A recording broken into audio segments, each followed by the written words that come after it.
بسم اللہ الرحمن الرحیم۔ السلام علیکم ناظرین، جب قیامت کی تمام چھوٹی اور بڑی نشانیاں پوری ہو جائیں گی تو قیامت آنا شروع ہو جائے گی۔ قیامت کی ابتدا نفخ صور سے ہوگی، جس کے بارے میں امام الانبیاء جناب محمد الرسول اللہ صلی اللہ علیہ وآلہ وسلم نے ارشاد فرمایا، اللہ تعالیٰ کے 4 مقرب فرشتوں میں سے حضرت اسرافیل علیہ السلام سور منہ میں لیے اپنی پیشانی جھکائے کان اللہ تعالیٰ کے حکم پر لگائے ہوئے ہیں۔ جیسے ہی اللہ تعالیٰ حکم دیں گے وہ سور پھونکنا شروع کر دیں گے اور قیامت کا آغاز ہو جائے گا۔ مسلم شریف کی حدیث کے مطابق یہ جمعہ کا دن ہوگا، لوگ اپنے اپنے کاموں میں مشغول ہوں گے۔ اچانک مشرق و مغرب کے تمام لوگ ایک لمبی آواز سنیں گے جو آہستہ آہستہ اونچی ہوتی جائے گی۔ اس نامانوس آواز کی ہولناکی اور سختی کی وجہ سے لوگوں میں اضطراب اور بے چینی پھیلنی شروع ہو جائے گی۔ جب سور کی آواز بجلی کی کڑک کی طرح شدت اختیار کر جائے گی تب لوگ مرنا شروع ہو جائیں گے۔ جو آدمی جہاں ہوگا وہیں گر پڑے گا۔ جیسے جیسے سورہ اسرافیل بلند ہوتی چلی جائے گی ویسے ویسے نظام کائنات درم برم ہونا شروع ہو جائے گا۔ زمین آندھی میں ہچکولے کھانے والی قندیل کی طرح زلزلوں کی زد میں آ جائے گی۔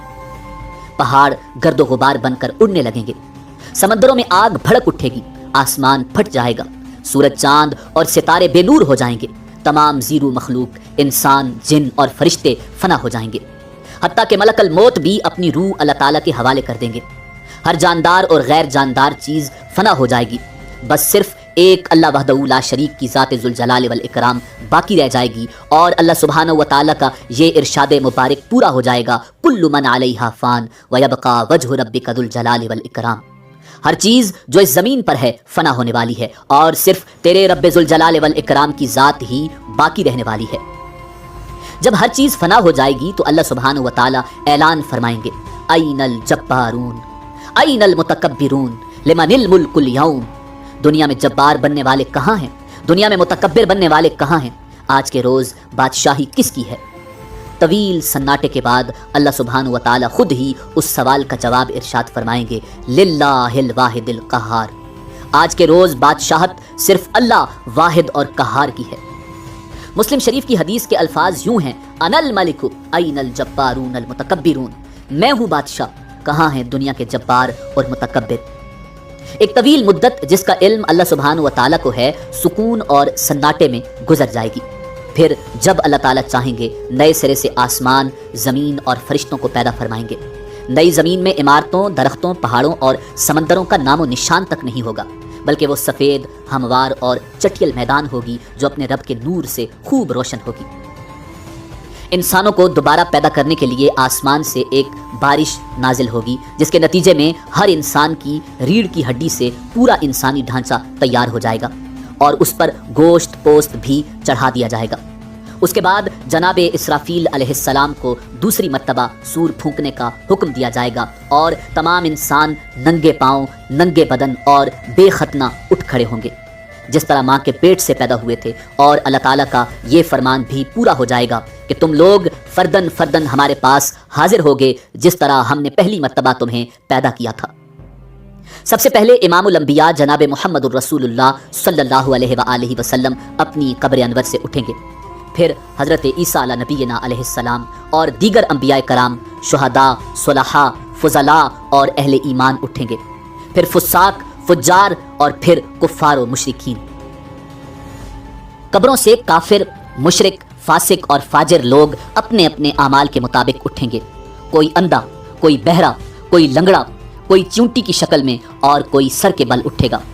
کافر اس غیر متوقع زندگی کے مناظر دیکھ کر شدید خوف اور دہشت کی کیفیت میں مبتلا ہوں گے۔ آنکھیں پتھرائی ہوں گی، دل کانپ رہے ہوں گے، کلیجے منہ کو آئے ہوں گے۔ کوئی غم گسار اور مددگار نہیں ہوگا، نہ ہی کوئی کسی دوسرے کی طرف دیکھنے یا دھیان دینے والا ہوگا۔ اہل ایمان بھی اپنے اپنے ایمان اور اعمال کے مطابق قبروں سے اٹھیں گے۔ شہید اپنی شہادت کے تازہ بہتے ہوئے خون کے ساتھ اٹھے گا۔ حالت احرام میں فوت ہونے والا حاجی تلبیہ پکارتے ہوئے اٹھے گا، لبیک اللہم لبیک لبیک لا شریک لک لبیک ان الحمد والنعمت لک والملک لا شریک لک۔ اہل ایمان کے لیے دوبارہ زندگی خلاف توقع نہیں ہوگی، لہٰذا ان پر خوف اور دہشت کی وہ کیفیت طاری نہیں ہوگی جو کفار اور مشرکین پر ہوگی۔ قبروں سے اٹھتے ہی ہر انسان پر 2 فرشتے مقرر کر دیے جائیں گے جو اسے میدان حشر میں پہنچا دیں گے۔ یاد رہے کہ ملک شام کا علاقہ میدان حشر ہوگا، لوگوں کو اپنی اپنی قبروں سے اٹھ کر وہیں پہنچنا ہوگا۔ کفار میں سے جو لوگ اپنی قبروں سے اندھے اٹھیں گے وہ ٹھوکریں کھاتے گرتے پڑتے وہاں پہنچیں گے۔ جو لوگ چونٹیوں کے جسم میں اٹھیں گے وہ لوگوں کے پاؤں تلے روندے اور کچلے جا رہے ہوں گے، اور جو لوگ سر کے بل اٹھیں گے وہ انتہائی ذلت اور رسوائی کے ساتھ یہ سفر طے کریں گے۔ بعض کافروں کو آگ ہانک کر میدان حشر میں لے جائے گی۔ کافر جہاں کہیں تھک ہار کر رکیں گے آگ بھی رک جائے گی، اور جہاں چلیں گے آگ بھی ان کے ساتھ چلنا شروع کر دے گی۔ اہل ایمان بھی اپنے اپنے عقائد اور اعمال کے مطابق میدان حشر میں پہنچیں گے۔ بعض لوگ پیدل پہنچیں گے، بعض لوگ اونٹوں پر سوار ہوں گے، کسی اونٹ پر 1، کسی اونٹ پر 2، کسی پر 4، حتیٰ کہ 10 آدمی بھی ایک اونٹ پر سوار ہوں گے۔ ساری مخلوق چپ چاپ دم سادے ایک ہی سمت رواں دواں ہوگی، کسی کو اونچی سانس لینے کی بھی مجال نہیں ہوگی۔ ہر آدمی کو احساس ہوگا کہ آج امتحان زندگی کا نتیجہ نکلنے والا ہے۔ جب ساری مخلوق میدان حشر میں پہنچ جائے گی تو اعلان کیا جائے گا وَامْتَازُوا الْيَوْمَ أَيُّهَا الْمُجْرِمُونَ، مجرموں آج کے روز تم نیک لوگوں سے الگ ہو جاؤ۔ سب لوگ الگ الگ گروہوں میں تقسیم کر دیے جائیں گے۔ سورج کی پرستش کرنے والوں کا گروہ، ستاروں کی پرستش کرنے والوں کا گروہ، آگ کی پرستش کرنے والوں کا گروہ، بتوں کی پرستش کرنے والوں کا گروہ، قبروں کی پرستش کرنے والوں کا گروہ، منافقوں کا گروہ، مرتدوں کا گروہ ایک طرف، اور دوسری طرف ایمانداروں کو ان کے عقائد اور اعمال کے مطابق الگ الگ گروہوں میں تقسیم کیا جائے گا۔ میدان حشر میں لوگ ننگے پاؤں اور ننگے بدن ہوں گے۔ سورج 1 میل کے فاصلے پر آگ برسا رہا ہوگا، زمین دہک رہی ہوگی، جسم سورج کی آگ میں جل رہے ہوں گے، زمین پر پاؤں رکھنے مشکل ہوں گے، دور دور تک کہیں سایہ نظر نہیں آئے گا۔ لوگ اپنے اپنے عقائد اور اعمال کے مطابق پسینے میں شرابور ہوں گے، کسی کو ٹخنوں تک، کسی کو پنڈلی تک، کسی کو گھٹنوں تک، کسی کو زانوؤں تک، کسی کو کمر تک پسینہ آیا ہوگا، کوئی سینہ اور گردن تک پسینے میں ڈوبا ہوگا۔ کفار اور مشرکین کو منہ میں پسینے کی لگام آئی ہوگی، اور بعض پسینے میں ڈبکیاں کھا رہے ہوں گے۔ بھوک اور پیاس کی شدت سے لوگوں کا برا حال ہوگا۔ بھوک، پیاس اور شدید گرمی کی حالت میں لوگ 50,000 سال تک کھڑے رہیں گے اور تنگ آ کر اللہ تعالیٰ سے دعا کریں گے، یا اللہ ہمیں اس مصیبت سے نجات دلا، خواہ جہنم میں بھیج دے۔ یاد رہے آج سورج کا ہماری زمین سے فاصلہ 9,30,00,000 میل ہے۔ اس کے باوجود جون اور جولائی میں زمین اس قدر گرم ہو جاتی ہے کہ 1 منٹ کے لیے اس پر ننگے پاؤں کھڑے ہونا ناممکن ہوتا ہے۔ غور فرمائیے اس روز کیا حال ہوگا جس روز زمین کا درجہ حرارت آج کے مقابلے میں 9 کروڑ درجے زیادہ ہوگا۔ لاچار ہو کر لوگ حضرت آدم علی نبینا علیہ السلام کی خدمت میں حاضر ہوں گے اور عرض کریں گے، اللہ تعالیٰ نے آپ کو اپنے ہاتھ سے بنایا اور اپنی روح پھونکی، فرشتوں سے سجدہ کروایا، جنت میں جگہ دی، آج ہمارے لیے سفارش کر دیں کہ اللہ تعالیٰ حساب کتاب شروع کر کے ہمیں حشر کی تکلیف سے نجات دے دے۔ حضرت آدم علی نبینا علیہ السلام فرمائیں گے، آج میرا رب اس قدر غصے میں ہے کہ اس سے پہلے کبھی ہوا نہ آئندہ ہوگا۔ مجھ سے جنت میں اللہ تعالیٰ کی نافرمانی ہو گئی تھی، جس کی وجہ سے مجھے اپنی جان کی فکر ہے، لہٰذا میں سفارش نہیں کر سکتا، تم لوگ نوح کے پاس چلے جاؤ۔ لوگ حضرت نوح علیہ السلام کی خدمت میں حاضر ہوں گے اور اپنا مدعا بیان کریں گے۔ حضرت نوح علیہ السلام بھی یہی کہیں گے کہ آج میرا رب اتنے غصے میں ہے کہ اس سے پہلے کبھی اتنا غصے میں نہیں تھا، اور نہ اس کے بعد آئے گا۔ میں نے دنیا میں اپنی قوم کے لیے بد دعا کی تھی، جس کے نتیجے میں وہ ہلاک ہو گئی۔ آج مجھے اپنی جان کی فکر ہے، میں سفارش نہیں کر سکتا، تم لوگ ابراہیم خلیل اللہ علیہ السلام کے پاس چلے جاؤ، وہ سفارش کریں گے۔ لوگ اللہ کے پیغمبر جد رسول حضرت ابراہیم خلیل اللہ علیہ السلام کی خدمت میں حاضر ہوں گے اور عرض کریں گے، آپ اللہ کے نبی اور اس کے خلیل ہیں، اپنے رب کے حضور سفارش کر دیں۔ آپ دیکھ رہے ہیں ہماری کیا حالت ہو رہی ہے۔ حضرت ابراہیم علیہ السلام بھی وہی بات فرمائیں گے جو حضرت آدم اور حضرت نوح علیہ السلام نے کہی تھی۔ آج میرا رب اس قدر ناراض ہے کہ اس سے پہلے کبھی اتنا ناراض نہیں ہوا، نہ اس کے بعد ہوگا۔ میں نے دنیا میں 3 جھوٹ بولے تھے، جس کی وجہ سے آج مجھے اپنی جان کی فکر ہے، کہیں اللہ تعالیٰ باز پرس نہ کریں، لہٰذا تم لوگ موسیٰ کے پاس چلے جاؤ۔ لوگ موسیٰ کلیم اللہ علیہ السلام کی خدمت میں حاضر ہوں گے اور عرض کریں گے، اللہ تعالیٰ نے آپ سے ہم کلام ہو کر سارے لوگوں پر آپ کو فضیلت دی۔ آپ دیکھ رہے ہیں ہماری کیا حالت ہو رہی ہے، آپ اپنے رب کے حضور سفارش کر دیں۔ حضرت موسیٰ علیہ نبینا علیہ السلام فرمائیں گے آج تو میرا رب اس قدر غصے میں ہے کہ اس سے پہلے کبھی نہ ہوا اور نہ بعد میں ہوگا، میں نے دنیا میں ایک آدمی کو قتل کیا تھا جس کی وجہ سے مجھے اپنی جان کی فکر ہے، لہٰذا میں سفارش نہیں کر سکتا، تم لوگ عیسیٰ کے پاس چلے جاؤ۔ لوگ اللہ کے پیغمبر حضرت عیسیٰ روح اللہ علیہ السلام کی خدمت میں حاضر ہوں گے اور عرض کریں گے آپ اللہ کے رسول ہیں اور اس کا فرمان ہے کہ اللہ کی روح ہیں، آپ دیکھ رہے ہیں ہماری کیا حالت ہو رہی ہے، اپنے رب سے ہمارے لیے سفارش کر دیں۔ حضرت عیسیٰ روح اللہ علیہ السلام بھی وہی جواب دیں گے کہ آج میرا رب اس قدر غصے میں ہے کہ اس سے پہلے کبھی نہ ہوا اور نہ آئندہ ہوگا، تم لوگ محمد ابن عبداللہ علیہ تحیت و ثنا کی خدمت میں حاضر ہو جاؤ، وہ تمہاری سفارش کریں گے۔ لوگ سید الانبیاء رحمت للعالمین شفیع المسلمین کی خدمت میں حاضر ہوں گے اور عرض کریں گے آپ اللہ کے رسول اور خاتم الانبیاء ہیں، اللہ نے آپ کے اگلے پچھلے سارے گناہ معاف فرما دیے ہیں، آپ دیکھ رہے ہیں ہماری کیا حالت ہو رہی ہے، اپنے رب کے حضور سفارش کر دیجئے کہ وہ ہمارے حساب کتاب کا آغاز فرمائے۔ رسول رحمت صلی اللہ علیہ وآلہ وسلم فرمائیں گے ہاں آج کے روز سفارش کے لائق میں ہی ہوں۔ چنانچہ آپ صلی اللہ علیہ وآلہ وسلم کو میدان حشر سے شفاعت کے بلند ترین مقام محمود پر پہنچا دیا جائے گا جو جنت میں عرش الہی کے نیچے ہوگا۔ وہاں پہنچ کر آپ صلی اللہ علیہ وآلہ وسلم اپنے رب کے حضور سجدہ میں گر پڑیں گے اور اللہ تعالیٰ کی حمد و ثنا بیان کریں گے۔ پھر جب اللہ تعالیٰ کا غصہ کم ہوگا تو خالق کائنات ارشاد فرمائے گا اے محمد سر اٹھاؤ اور سوال کرو دیے جاؤ گے، سفارش کرو قبول کی جائے گی۔ یہی شفاعت کبریٰ ہوگی۔ شفاعت کبریٰ کی منظوری کے بعد رسول اکرم صلی اللہ علیہ وآلہ وسلم مقام محمود سے میدان حشر میں واپس تشریف لائیں گے۔ اس کے بعد حق تعالیٰ فرشتوں کی میت میں میدان حشر میں نزول اجلال فرمائیں گے۔ فرشتے زمین کے دور و نزدیک کناروں پر صف بستہ کھڑے ہوں گے۔ 8 فرشتوں نے اللہ تعالیٰ کا عرش تھام رکھا ہوگا۔ عدالت الہی قائم ہو جائے گی۔ ملائکہ، انبیاء، اولیاء اور صلحاء کو بطور گواہ طلب کر لیا جائے گا۔ فرشتوں کو حکم ہوگا کہ وہ لوگوں میں ان کے نامہ اعمال تقسیم کر دیں۔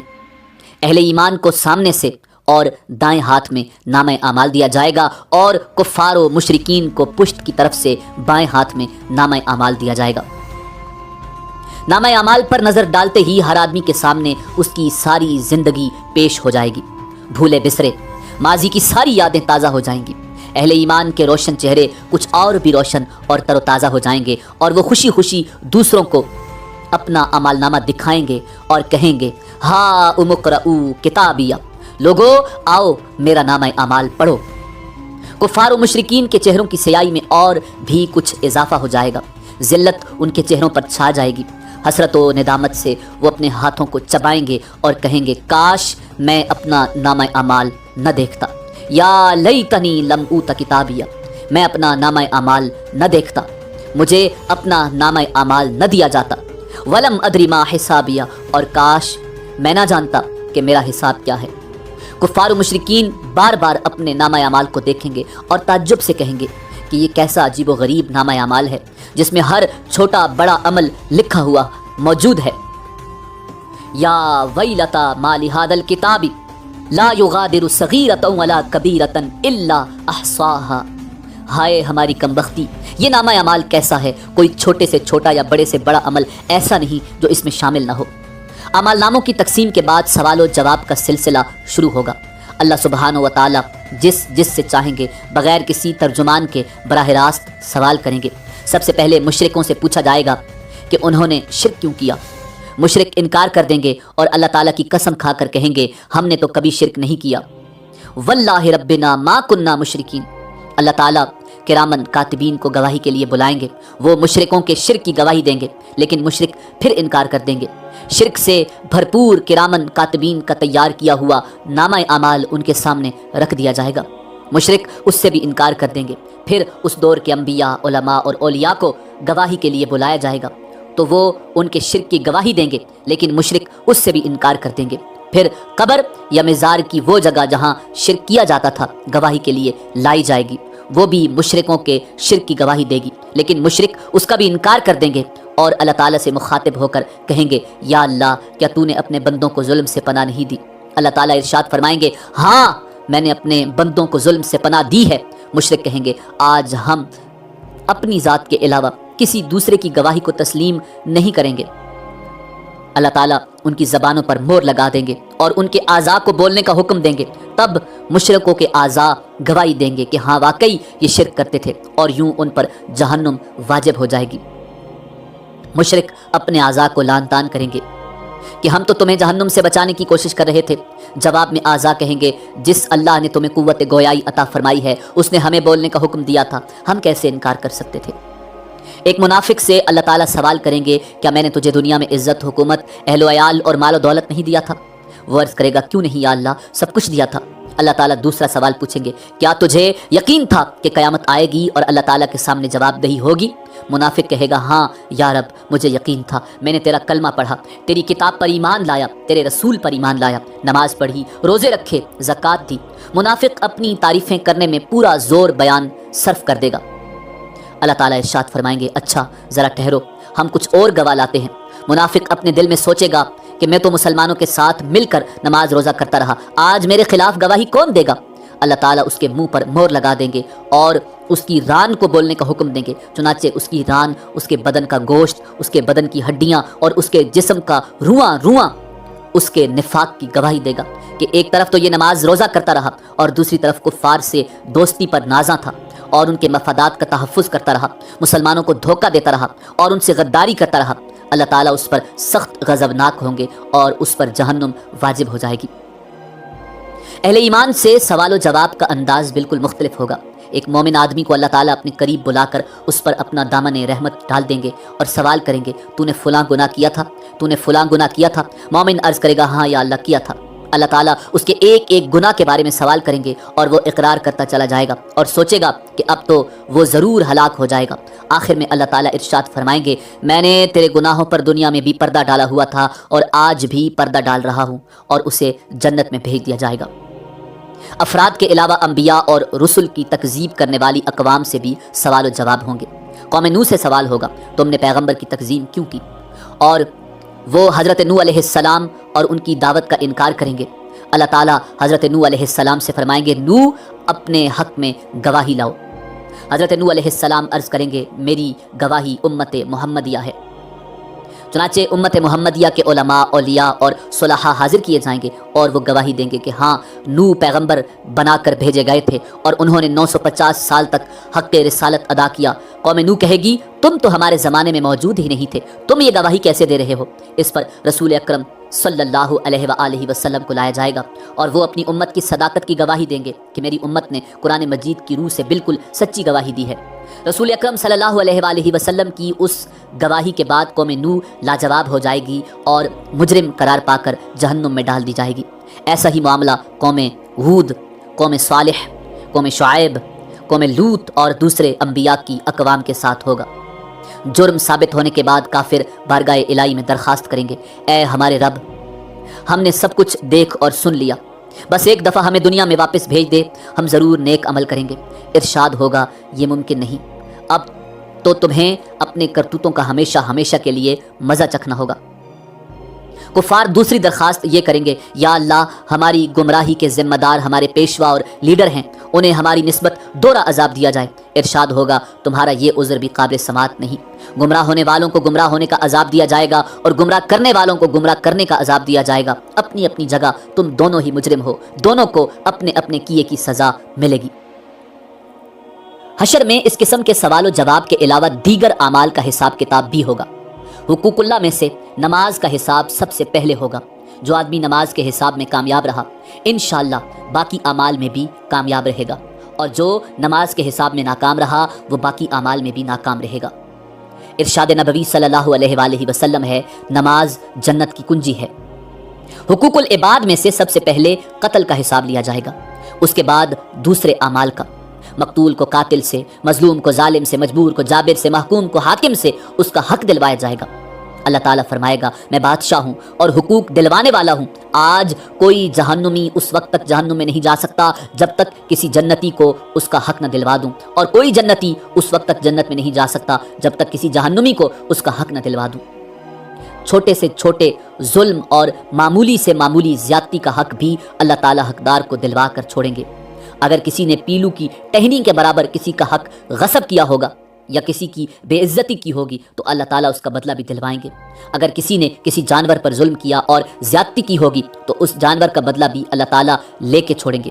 حتیٰ کہ اگر کسی جانور نے کسی جانور پر ظلم کیا ہوگا تو ان جانوروں کو بھی ایک دوسرے سے حقوق دلوانے کے لیے زندہ کیا جائے گا اور مظلوم جانور کو ظالم جانور سے بدلہ دلوایا جائے گا۔ اس کے بعد انہیں دوبارہ مرنے کا حکم دیا جائے گا۔ بدلہ یا حقوق کی ادائیگی نیکیوں کے ساتھ ہوگی۔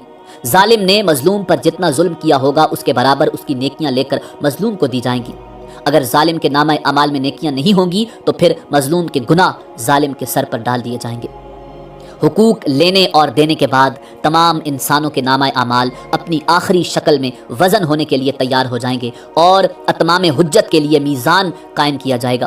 میزان میں جن لوگوں کی نیکیوں کا پلڑا بھاری ہوگا وہ کامیاب قرار پائیں گے اور جنت میں جائیں گے، اور جن کی برائیوں کے پلڑے بھاری ہوں گے وہ جہنم میں جائیں گے۔ بعض لوگوں کے میزان میں ایک نیکی کی زیادتی یا ایک نیکی کی کمی ان کے جنتی یا جہنمی ہونے کا فیصلہ کر دے گی، اور کہا جاتا ہے کہ ہر شخص کے اعمال تلنے پر ایک فرشتہ اعلان کرے گا کہ فلاں ابن فلاں کامیاب ہوا یا فلاں ابن فلاں ناکام ہوا۔ لوگوں کے نامہ اعمال کا وزن ان کے ایمان اور عقیدہ کے مطابق ہوگا۔ کفار، مشرکین، مرتدین اور منافقین کے ڈھیروں نیک اعمال کا وزن ذرہ برابر نہیں ہوگا، جبکہ ایک مومن آدمی کے نامہ اعمال میں 99 گناہوں سے بھرے ہوئے رجسٹر ہوں گے۔ اللہ تعالیٰ کے سوالوں کے جواب میں وہ اپنے گناہوں کا اعتراف کرے گا۔ اللہ تعالیٰ فرمائیں گے اس کے اعمال میزان میں تولے جائیں۔ نیکیوں کے پلڑے میں ایک چھوٹا سا کاغذ رکھ دیا جائے گا جس پر کلمہ توحید لکھا ہوگا۔ وہی کلمہ توحید اس کے گناہوں سے بھرے 99 رجسٹروں پر بھاری ہو جائے گا اور وہ جنت میں چلا جائے گا۔ میزان ان 3 جگہوں میں سے ایک ہے جس کے بارے میں اللہ تعالیٰ کے رسول امام الانبیاء جناب محمد الرسول اللہ صلی اللہ علیہ وآلہ وسلم نے ارشاد فرمایا کہ وہاں کوئی آدمی کسی دوسرے آدمی کو یاد نہیں کرے گا، نہ اس کی مدد کرے گا، نہ اس کے کام آئے گا۔ اگر کسی آدمی کی ایک نیکی میزان میں کم ہو گئی تو سارے میدان حشر میں کوئی بھی اسے ایک نیکی دینے کے لیے تیار نہیں ہوگا، نہ بیٹا، نہ بیٹی، نہ بیوی، نہ کوئی دوست، نہ کوئی پیر و مرشد، نہ کوئی رشتہ دار، بلکہ سب ایک دوسرے سے دور بھاگیں گے۔ سب سے آخری اور مشکل ترین مرحلہ صراط کا ہوگا۔ ہر آدمی کو پل صراط سے ہی گزر کر جنت میں جانا ہوگا۔ پل صراط بال سے باریک اور تلوار کی دھار سے زیادہ تیز ہوگا، جسے جہنم کے اوپر رکھا جائے گا اور لوگوں کو اس سے گزرنے کا حکم دیا جائے گا۔ گزرنے سے پہلے پورے میدان حشر میں ہر طرف مکمل تاریکی اور اندھیرا چھا جائے گا۔ ہر آدمی کو اس کے عقیدہ اور اعمال کے مطابق صراط سے گزرنے کے لیے نور دیا جائے گا۔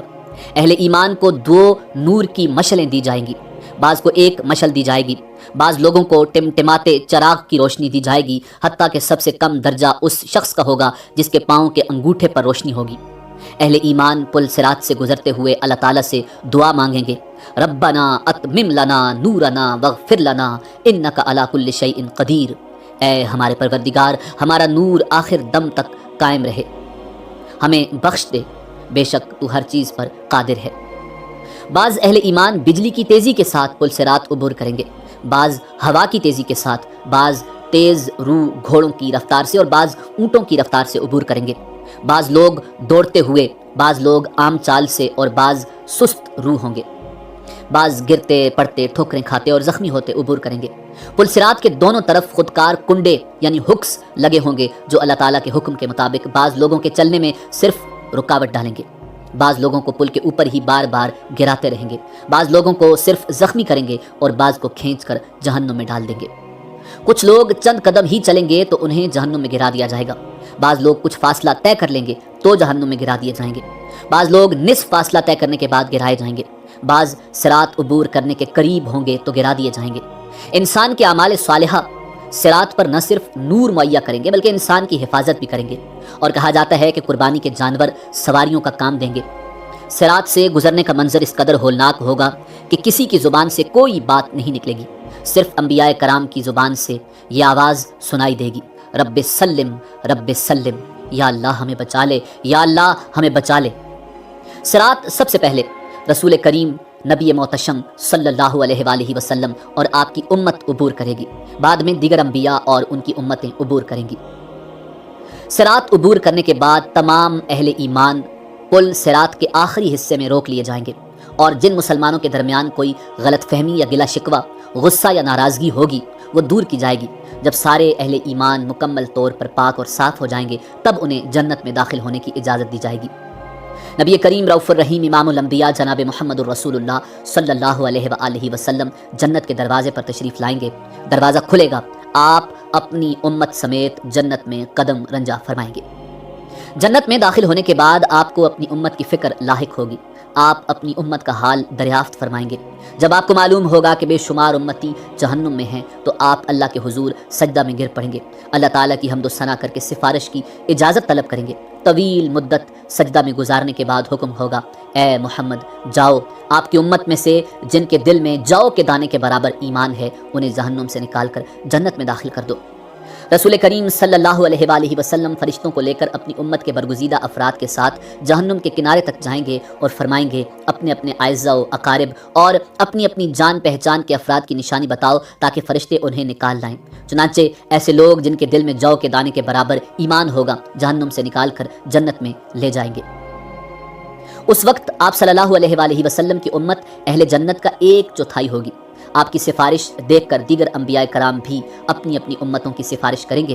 امت محمدیہ کے شہداء، علماء، اولیاء اور صلحاء کو بھی شفاعت کی اجازت دی جائے گی اور وہ بھی اپنے اپنے اعزاء و اقارب اور جان پہچان کے لوگوں کی سفارش کر کے انہیں جہنم سے نکلوا کر جنت میں لے جائیں گے۔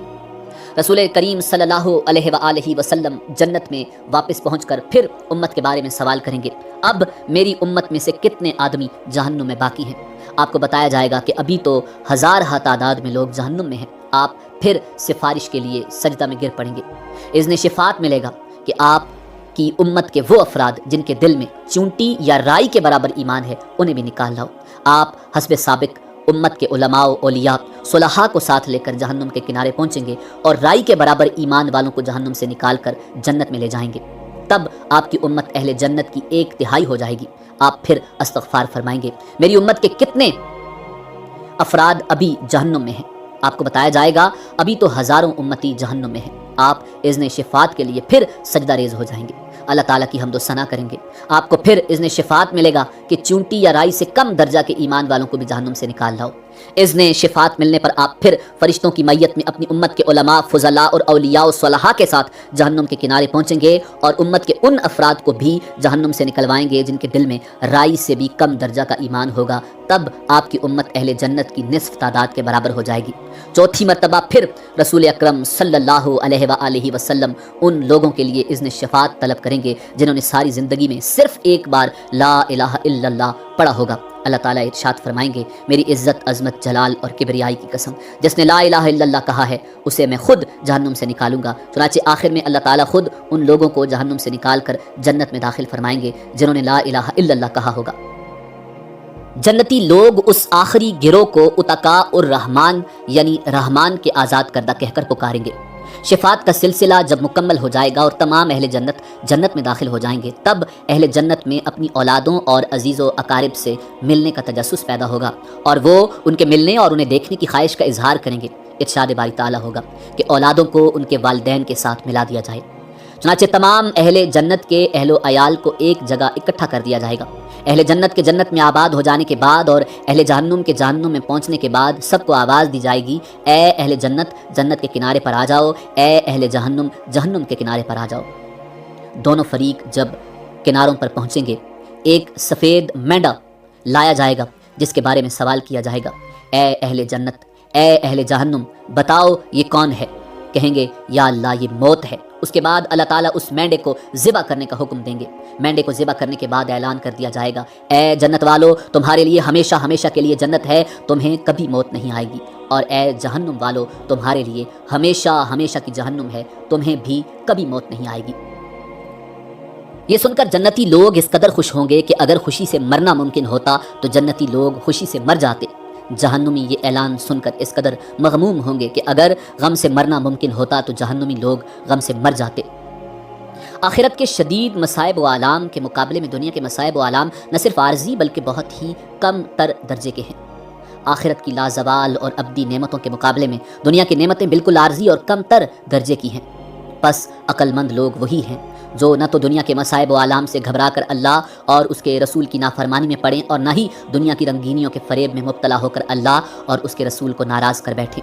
بلکہ دونوں حالتوں میں ان کی نگاہ آخرت کے آنے والے مراحل پر رہے۔ حضور نبی کریم صلی اللہ علیہ وآلہ وسلم سے دریافت کیا گیا، یا رسول اللہ، مومنوں میں سب سے زیادہ عقل مند کون ہے؟ آپ نے ارشاد فرمایا، جو موت کو زیادہ یاد کرتا ہو اور جو موت کے بعد آنے والے وقت کے لیے اچھی طرح تیاری کرتا ہو، وہ سب سے زیادہ عقل مند ہے۔ ناظرین، آخر میں اس بات کی وضاحت ضروری ہے کہ نفخ اولیٰ سے لے کر جنت یا جہنم میں داخل ہونے تک کے تمام واقعات اور مراحل کی ترتیب کا ٹھیک تعین کرنا بہت مشکل ہے۔ اسی امید کے ساتھ اجازت دیجیے کہ آپ کو ہماری ویڈیو پسند آئی ہوگی۔ اللہ رب العزت کے حضور دعا ہے کہ پروردگار عالم ہمیں آخرت کی تیاری